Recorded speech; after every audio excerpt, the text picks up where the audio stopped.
Presidente, Dudu Baiano de volta, ou seja, decidiu realmente, só ficou naquela de se iria ou não trazer? Mas ele merece trabalhar com a gente, porque não é julgar pelo pênalti que ele perdeu, mas o que ele fez no campeonato todo, né? Ele foi uma pessoa que jogou o campeonato quase todo com bota, né? Machucado, e dava o sangue pelo time. Então não é questão do pênalti que a gente vai julgar ele pelo erro isolado, mas no campeonato todo ele foi super interessante, né?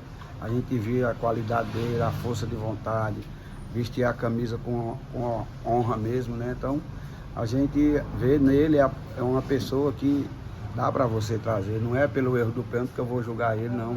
É um cara muito gente boa, né? E a gente precisa de um cara do tipo do Dudu aqui que dá a cara a tapa.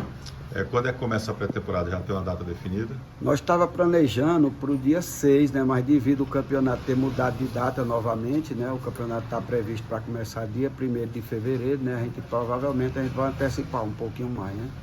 Então, o time comandado pelo Eduardo Rodrigues. Isso, exatamente.